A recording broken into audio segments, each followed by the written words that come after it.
Good morning, it's Friday. That means it's time to talk facial plastics. So I'm at Guelph General today and doing some rhinoplasties, but what I want to talk about was the double chin today.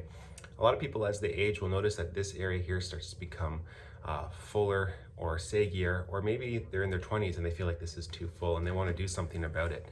And there are a couple different options. Sometimes all you need is a chin implant or filler in the chin to help project your chin more.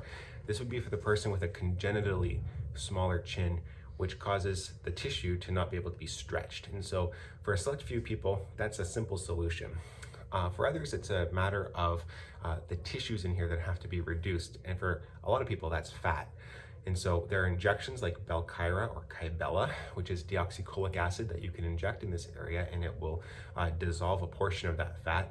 It tends to take multiple treatments and is a little bit unpredictable and can be asymmetric in how it removes the fat and leave kind of a contour that may not be desirable. So I do use it in people who want it, but the conversation is always that it's very expensive, and probably more expensive than liposuction, which is probably my favorite thing to do. If somebody has an isolated area of increased tissue here, making an incision just under the earlobe on both sides, and then right here can allow a liposuction cannula to be passed into this area and the whole jawline contoured so that this tissue is debulked and you can get a more sculpted jawline. Belkyra or Kybella in liposuction is really only a good option for someone who doesn't have loose skin. So someone who's in their 20s and 30s where their skin's going to retract and come back. As soon as you're starting to get a little bit of a jowl or loose skin, we have to start thinking about other things. And so one option would be Profound.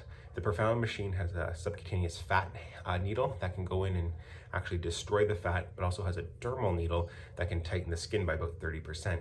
So people who are in their late 30s and 40s, where they don't have a lot of hanging skin, but it's starting to get lax, I love that treatment where we can do a subcutaneous fat reduction and a skin tightening at the same time.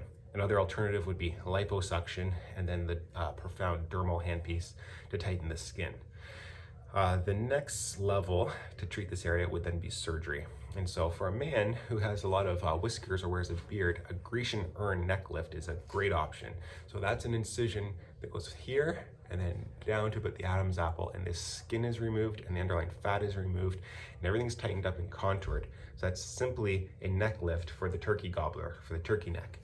In a woman you can do it, but I don't usually, because you're putting a scar right here and a woman wouldn't have whiskers to hide that. And so then we start talking about neck lifts, where the incision goes around the ear and we lift the skin up this way, and then often an incision under the chin to go down and remove the fat directly and sew the platysma muscle, which lives underneath the fat, together to get rid of the banding that happens here. And so there's lots of options. Not every option is the right option for every candidate. So if you have fullness in here that you want to have addressed, then call us, make an appointment, and we can figure out what's right for you. Have a great weekend, everyone.